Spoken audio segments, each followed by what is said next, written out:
Kalau kita lihat berita-berita dunia, banyak banget kan yang lagi heboh. Tapi, sadar nggak sih, ada satu perang besar yang kayaknya kelewat gitu aja dari radar kita, padahal dampaknya luar biasa dahsyat. Nah, hari ini kita bakal ngebahas soal itu. Krisis kemanusiaan yang lagi membara di Sudan. Oke, biar kita semua paham ceritanya dari A sampai Z, ini kira-kira yang bakal kita bahas. Kita mulai dari tragedi terbaru di Darfur, terus kita kenalan sama dua jenderal yang jadi biang keroknya. Abis itu kita lihat gimana ceritanya mereka bisa sampai perang, seberapa parah dampaknya buat rakyat Sudan, dan terakhir, kita coba terka apa yang bakal terjadi ke depannya. Nah, kita mulai dari bagian yang paling kelam ya. Untuk ngasih gambaran seberapa parah perang ini, kita lihat satu kejadian mengerikan di kota El Fasher. Kejadian ini jadi penanda babak baru yang jauh lebih brutal dalam konflik ini. Jadi ceritanya gini, di akhir Oktober 2025, setelah kota ini dikepung selama 18 bulan, lama banget itu, akhirnya jatuh juga ke tangan pasukan paramiliter yang namanya Rapid Support Forces atau kita sebut aja RSF. Nah, begitu mereka masuk, nggak lama langsung muncul laporan-laporan yang bikin merinding, laporan soal pembunuhan massal warga sipil. Dan ini bukan sekedar kekerasan acak, ini benar-benar terarah dan sistematis. Saking parahnya, Amerika Serikat sampai secara resmi bilang, oke, apa yang dilakukan RSF dan sekutunya di Darfur ini adalah genosida, udah sampai level itu. Oke, terus siapa sih dalang di balik semua ini? Aktor utamanya siapa? Intinya, perang ini adalah soal perebutan kekuasaan antara dua jenderal yang, ironisnya, dulu itu mereka sekutu. Nah, ini dia dua tokohnya. Di satu kubu ada Jenderal Al-Burhan. Dia ini pemimpin tentara resminya Sudan namanya SAF. Anggap aja dia pihak pemerintahannya lah. Terus, di kubu satunya ada Jenderal Hemeti. Dia ini bosnya RSF, pasukan paramiliter yang tadi kita bahas. Hemeti ini bukan orang sembarangan. Dia kuat banget dan kaya raya dari bisnis tambang emas. Biar kita paham kenapa RSF ini bisa sebrutal itu, kita harus lihat akarnya. Mereka ini sebenarnya jelmaan baru dari milisi super kejam namanya Janjaweed.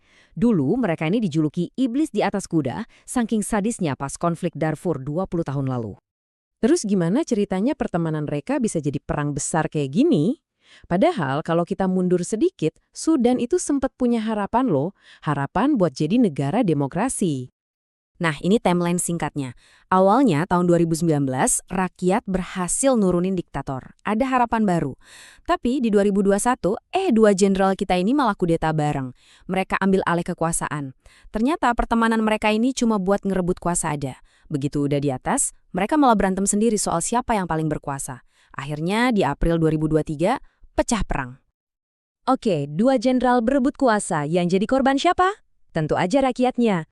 Dampak dari perang ini buat warga Sudan, wah benar-benar bencana. Ini jadi salah satu krisis kemanusiaan paling parah di dunia sekarang. Coba bayangin deh, angkanya itu sekitar 12 juta orang. 12 juta orang harus ninggalin rumah mereka. Itu jumlah pengungsi di dalam satu negara yang paling tinggi di seluruh dunia loh. Dan dari jumlah itu, lebih dari 2 jutanya sampai harus kabur ke negara tetangga, yang kondisinya juga nggak lebih baik. Dan masalahnya bukan cuma soal kehilangan rumah. Ada sekitar 25 juta orang yang sekarang kelaparan parah di ambang bencana kelaparan. PBB bahkan bilang ini bisa jadi salah satu yang terburuk di zaman modern. Dan yang paling bikin miris, kedua belah pihak dituduh sengaja bikin rakyatnya kelaparan. Mereka pakai itu sebagai senjata perang dengan cara ngeblokir bantuan makanan. Jadi sekarang Sudan itu kayak negara yang kebelah dua. RSF nguasain bagian barat, di mana ada banyak tambang emas. Sementara tentara resmi, SAF, megang bagian utara dan timur, termasuk pelabuhan penting.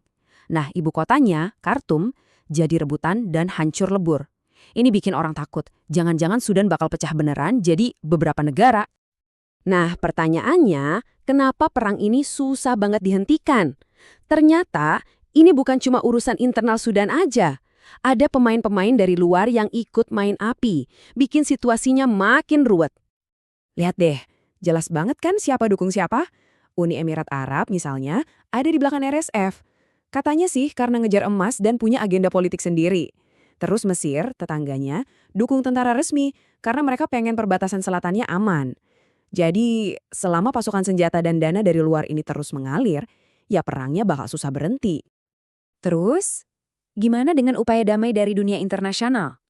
Udah ada beberapa kali perundingan, tapi semuanya gagal total. Salah satu lembaga bahkan nyebut upaya ini setengah hati.